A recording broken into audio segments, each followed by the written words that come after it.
సరే, భానుప్రకాష్ రెడ్డి గారు ఆయన ఆవేదన వ్యక్తం చేయటం, సబ్సిక్వెంట్ డెవలప్మెంట్స్ తర్వాత ఇంకోటి, అది కూడా మీ రాయలసీమలో జరిగింది. ఎంఎస్ రాజు గారు గౌరవ ఎమ్మెల్యే, మడకశిర నియోజకవర్గ గౌరవ శాసనసభ్యులు, వారు ఒక మీటింగ్లో మాట్లాడుతూ భగవద్గీతని మత గ్రంథాలని కించపరుస్తూ మాట్లాడారు. ఇప్పుడు doctor BR Ambedkar towering personality, శిఖర సమాన వ్యక్తిత్వం, మనకి దేవుడితో సమానం. మతాన్ని, రాజ్యాంగాన్ని రూపొందించిన ఒక మహానుభావుణ్ణి ఒకే దగ్గరికి తీసుకొచ్చి అనవసరమైన వివాదం రేకెత్తించి చివరికి ఆయన ఏం చెప్పారు చూశారు కదా, ఎవరి మనోభావాలైనా దెబ్బతిని ఉంటే వాళ్ళకి క్షమాపణలు చెప్తారట ఆయన. అది కండిషనల్ దెబ్బతీసాడు విషయాన్ని ఆయన ఒప్పుకున్నట్టే కాదుగా, ఒప్పుకోలేదు. ఎవరికైనా దెబ్బతింటే వాళ్ళకి మాత్రమే క్షమాపణ చెప్తారట ఆయన కంక్లూడింగ్ రిమార్క్స్. నాకు అర్థం కాంది, భగవద్గీత గురించి మాట్లాడాల్సిన అవసరం, లేకపోతే ఇతర మత గ్రంథాల గురించి మాట్లాడాల్సిన అవసరం ఏంది? ఆ వేదిక డాక్టర్ బిఆర్ అంబేద్కర్ స్ఫూర్తిని ముందుకు తీసుకెళ్ళటానికి ఉద్దేశించింది. అది మాట్లాడి ఊరుకోవచ్చు. ఆయన మాట్లాడింది, ఆయన అన్ని మతాలని గౌరవించారు డాక్టర్ బిఆర్ అంబేద్కర్. ఆయన బుద్ధిజం ఫాలో అయినా అందరినీ గౌరవించారు, అలా అందరి పట్ల సమభావన ప్రకటించారు. ఒకటి, ఆయన గురించి రీడ్ చేయాలంటే మన జీవితకాలం సరిపోదు. అంత సమున్నత వ్యక్తిత్వం ఉన్న మహానుభావుడిని దాంట్లో ఈ అనవసర వివాదం సృష్టించడం దేనికి సంకేతం అండి? అండ్ ఇంకోటి, టీటీడీ బోర్డు ఈ రెండు అంశాల మీద, భానుప్రకాష్ రెడ్డి గారు హైదరాబాద్లో ఆవేదన చెందిన అంశం మీద, ఎంఎస్ రాజు గారు ఇలా నోరు జారిన అంశం మీద ఎందుకని వాళ్ళని పిలిచి మాట్లాడలేదంటారు? ఎంఎస్ రాజు గారు ఆయన మాట్లాడినటువంటి తీరు నిజంగా చాలా అభ్యంతరకరం. భగవద్గీత మీద, రాజ్యాంగం చాలా గొప్పదనే విషయం ఈ దేశంలో ఉన్న ప్రతి పౌరుడికి తెలుసు. దాన్నే మనం ఫాలో అవుతున్నాం, తద్వారానే మన వ్యవస్థలన్నింటినీ కూడా నడిపించుకుంటున్నాం. మన భగవద్గీత అన్నది భారతదేశంలో నివసిస్తున్నటువంటి ప్రతి మానవుడు ఒక జీవన విధానంలో బ్రతకాలి. అంటే నైతిక విలువలతోనూ, కుటుంబ సభ్యులని గౌరవించుకుంటూ, సంస్కృతి సంప్రదాయాలని పాటిస్తూ, ధర్మం అనే ఒక సూక్ష్మాన్ని చూడడం కోసం, ఆ రకమైన ప్రవర్తనని అలవాటు చేసుకోవడం కోసము భగవద్గీత అనే గ్రంథము మానవీయ విలువలతో మనిషి బ్రతకడానికి ఉపయోగపడేటువంటి దిక్సూచిలాగా ఉండది.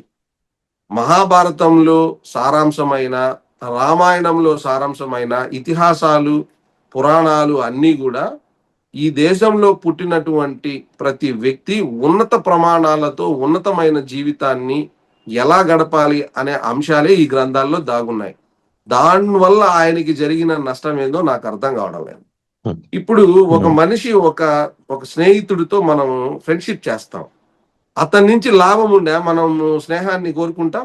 అతనిలో వ్యక్తిత్వము, ఔన్నత్యము, అతని మంచితనము, అతని పట్ల మనము ఇన్స్పైర్ అయ్యే విషయాలు, వీటితో మనకి ఫ్రెండ్షిప్ వస్తుంది. అలాంటి ఒక స్నేహాన్ని ఒక మనిషి ఒంటరిగా ఏర్పరచుకోగలిగినటువంటి స్నేహం భగవద్గీత. అది అంత గొప్ప గ్రంథం. దాని నుంచి నాకు లాభం జరగలేదు, నాకు నష్టం జరిగిందంటే ఆయనకేం నష్టం జరిగిందో నాకైతే తెలియదు. రెండోది, భగవద్గీతలో కులాల అంశాల పట్ల కూడా ఫలానా కులంని తక్కువ చేస్తూ, లేదు ఫలానా వారిని తక్కువ చేస్తూ, ఫలానా వారిని ఎక్కువ చేస్తున్నటువంటి అంశాలు కూడా ఏమీ లేవు. అందరూ సమానమే అని చెప్పినటువంటి మహాగ్రంథమే భగవద్గీత కూడా. రాజ్యాంగం అనే విషయం అది డిఫరెంట్ ఇష్యూ. అసలు దానికి దీనికి పోలిక పెట్టాల్సినంత అవసరమే లేదు. మన రాజ్యాంగం గొప్పదా, పాకిస్తాన్ రాజ్యాంగం గొప్పదా, మన రాజ్యాంగం గొప్పదా, అమెరికా రాజ్యాంగం గొప్పదా అన్నప్పుడు మాట్లాడు, అది వేరే విషయం.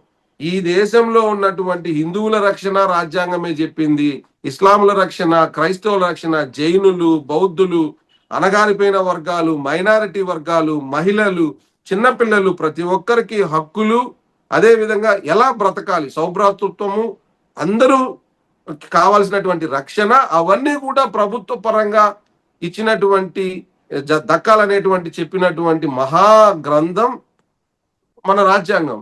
దానికి దీనికి ఏ రకంగా పోలికలు? అది వేరే సబ్జెక్ట్, ఇది వేరే సబ్జెక్ట్. దాన్ని పోలిక పెట్టడం ద్వారా భగవద్గీతని తక్కించేటువంటి ప్రయత్నం చేయడం నిజంగా హిందూ మనోభావాలు దెబ్బతీయడమే అవుతుంది.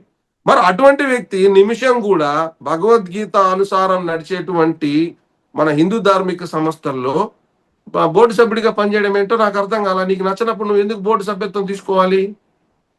మీరు ఇప్పుడు కూడా నచ్చలేదు మీకు, ఇమ్మీడియట్ గా రాజీనామా చేయండి.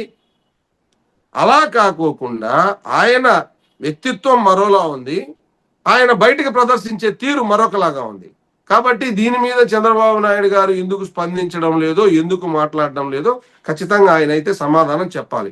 ఇంతకుముందు ఇప్పుడు ప్రస్తుత హోమ్ మినిస్టర్ అనిత గారు, ఆమె బైబిల్ నేను ఎప్పుడు నా కారులోనే పెట్టుకుంటాను, నా పక్కనే పెట్టుకుంటాను అని స్టేట్మెంట్ ఇచ్చింది. ఇచ్చిన తర్వాత ఆమె టీటీడీ బోర్డు మెంబర్ అయింది. ఆ బోర్డు మెంబర్ అయిన తర్వాత ఈ విషయాలన్నీ బయటకు వస్తే ఇది కాంట్రవర్సీ అవుతుందని చెప్పి ఆమెని టీటీడీ బోర్డు మెంబర్గా తొలగించినారు. ఆమె దగ్గరే రాజీనామా చేయించి మేము తొలగించడం అనే అపవాదు లేకుండా ప్యాచ్ పై చేసుకున్నారు. మరి ఎంఎస్ రాజు విషయంలో ఆయన ఎందుకు మరొక రకమైన ధోరణిని ప్రవర్తిస్తున్నారు అనేదే ఇక్కడ చర్చాంశనీయం. ఇంకా భాను గారి గురించి చెప్పాలంటే ఇంకా ఆయన గురించి ఎంత మాట్లాడుకున్నా కూడా ఇంకా అది వేస్ట్ సబ్జెక్ట్ అనే భావనకి నేను వ్యక్తిగతంగా వచ్చాను. ఎందుకంటే ఆయనకు అనుకూలమైన వాదమే హిందూ వాదం అనేటువంటి మనిషి ఆయన. ఏ ధర్మమైనా ప్రజల సంక్షేమము, ప్రజల యొక్క ఇవన్నీ ఓకే సార్ శ్రేయస్సు. అజయ్ గారు, ఇవన్నీ ఓకే. నేననేది వాళ్ళు గౌరవ సభ్యులు, గౌరవ ట్రస్ట్ బోర్డు సభ్యులు, గౌరవ చైర్మన్ గారు ఒక ఆయన ఉన్నారు, గౌరవ బిఆర్ నాయుడు గారు. వారు ఏదో పిలిచి అయ్యా ఏంటిది మరి బజార్కి ఎక్కడం కరెక్ట్ కాదు కదా, మనం కూర్చొని మాట్లాడుకుందాం ఇలాంటి అంశాల మీద. మరి ఏడుకొండల వాడు అల్మైటీ ప్రతిష్ట కూడా ఇందులో ఇమిడి ఉంది కాబట్టి హైదరాబాద్లో ప్రెస్ మీట్లు పెట్టడం, ఇంకో చోట కన్నీరు పెట్టుకుని ఇలాంటివి కాదు, ఏమన్నా ఉంటే బోర్డులో చర్చించి మాట్లాడుకుందాం అని కూడా బోర్డు ఎందుకు చెప్పుకోలేకపోతుంది? ఈ రెండు పొలిటికల్ అపాయింట్మెంట్స్ ఇవి. బీజేపీ రాష్ట్ర నాయకత్వం అడగాలి ఆయన్ని, ఇక్కడ ఈయన టీడీపీ రాష్ట్ర నాయకత్వం అడగాలి. Apart from these two government అడగాలి, ఎందుకంటే పొలిటికల్ అపాయింట్మెంట్స్ కదా. నాకున్నటువంటి అభిప్రాయం ప్రకారం వీళ్ళిద్దరి కన్నా దారుణమైన వ్యక్తి బిఆర్ నాయుడు గారు. ఆయన టీవీ 5లో మిడ్ నైట్ మసాలాలు నడిపినారు. ఆ తర్వాత కాలంలో ఆయన ఒక పార్టీని బద్నాం చేయడం కోసము ఎంత తీవ్రమైన విషయం కక్కినాడు తన ఛానల్ ద్వారా అనే విషయం కూడా తెలిసిన విషయమే. ఆయన చైర్మన్ అయిన తర్వాత చైర్మన్ క్యాంప్ ఆఫీస్లో డైరెక్ట్ గా బూతులు మాట్లాడతారు. వాడు, వీడు, రాస్కెల్, ఇటువంటి నీచ పదాలన్నీ కూడా మాట్లాడినటువంటి వ్యక్తి. తిరుమల తిరుపతి దేవస్థానం బోర్డు చైర్మన్ గతంలో పనిచేసిన వాళ్ళు ఎవరు కూడా అటువంటి భాషని ఎప్పుడు ప్రయోగించలేదు. సో చైర్మన్ కరెక్ట్ గా ఉంటే ఆ బోర్డు మెంబర్లకు కూడా కొంచెం క్రమశిక్షణ అనేది వస్తుంది. ఆయనే సరిగా లేడనేది మన అభిప్రాయం. మీకు ఒక చిన్న విషయం చెప్తాను సార్. భూమన కరుణాకర్ రెడ్డి గారు గోశాల విషయంలో గోవులు చనిపోతున్నాయి, అక్కడ సంరక్షణ సరిగా లేదని చెప్పి ఒక ప్రెస్ మీట్ పెట్టి చెప్పడం జరిగింది. వెంటనే ఆయన ప్రెస్ మీట్ పెట్టావు, అతను ఒక ఈడియట్, అతను మంచోడు కాదు, అతను ఒక రాస్కెల్, దాన్ని దోచేసినాడు, దీన్ని దోచేసినాడు అని చెప్పి, సరే నేను సవాల్ విసురుతున్నాను, నేను వచ్చి మీకు నిజానిజాలు చూపిస్తాను రండి అంటే అక్కడికి ఎమ్మెల్యేలు డెలిగేషన్ వెళ్ళారు. ఇక్కడేమో పోలీసులు వచ్చి కరుణాకర్ రెడ్డి గారిని అడ్డుకుంటారు. సీన్ కట్ చేస్తే మొన్న బోర్డు మీటింగ్ లో అక్కడ నిర్వహణ సరిగా లేదు అన్న విషయం మా దృష్టికి వచ్చింది. ఆ కారణం చేత దాన్ని మేము స్వచ్ఛంద సేవా సంస్థలకు ఇచ్చి దాన్ని మేము మార్చాలనుకుంటున్నాం, ప్రక్షాళన చేయాలనుకుంటున్నాం అని బిఆర్ నాయుడు గారు ఒప్పుకోవడం జరిగింది. అంటే ఇంకా ఆయన ఏమాత్రం చైర్మనో ఎంతటి చైర్మనో మనకు అర్థమైంది కదా. తొక్కిసలాట సందర్భంగా పవన్ కళ్యాణ్ ఉద్దేశించి వాడెవడో చెప్పమంటే నేను క్షమాపణ చెప్పడం ఏంది, అది కుదరదని చెప్పి మళ్ళీ పవన్ కళ్యాణ్ గారు క్షమాపణ చెప్పకపోతే ఈ టైం లోపల మీకేదో ఉంటుంది అన్నట్టుగా ఒక వార్నింగ్ ఇస్తే తిరిగి క్షమాపణ చెప్పిన వ్యక్తి ఆయన. సో బిఆర్ నాయుడు గారు టీటీడీ చైర్మన్ గా సూటబుల్ పర్సన్ కాదన్నది మా అభిప్రాయం. సో ఇంకా బోర్డు సభ్యులు తీరు, వ్యవహార శైలి ఇంతకు మించి ఏముంటుంది సార్? రైటే, అంటే అలాగని ఉపేక్షించలేం కదా. ఇప్పుడు బయటకి రాంగ్ సిగ్నల్ వెళ్తోంది. వీళ్ళందరూ ఉపేక్షించరు. అదే తిరుమల ప్రతిష్టకు సంబంధించిన వ్యవహారం. అటు బీజేపీ నాయకత్వం ఏం మాట్లాడలేదు, అండ్ ఇటు టీడీపీ నాయకత్వం కూడా ఏం మాట్లాడలేదు. అంటే ఏమన్నంటే ఆయన అపాలజీ చెప్పాను, ఆయన చెప్పింది అన్కండిషనల్ అపాలజీ కాదు, బేషరతు క్షమాపణ కాదు. ఎవరికైనా గాయపడి మనోభావాలు దెబ్బతిన్నాయంటే ఆయన చాలా స్పష్టంగా వీడియోలో చెప్పారు. నన్ను క్షమించండి, మేము పొరపాటుగా మాట్లాడలేదు, దాన్ని మనం ఇన్వైట్ చేయొచ్చు.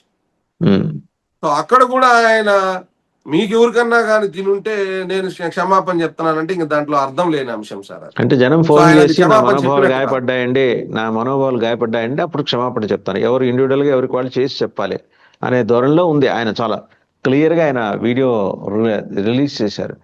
ఇప్పుడు ఇక్కడ ఇట్లాంటి వాటి విషయంలో అంటే ఇప్పుడు మనం చూస్తాం, తిరువూరు ఎపిసోడ్ చూసాం, కేశినేని చిన్ని గారు అలాగే ఎమ్మెల్యే గౌరవ కొలికిపూడి గారు, వాళ్ళిద్దరూ ఒకే పార్టీ కాబట్టి సరిపోయింది.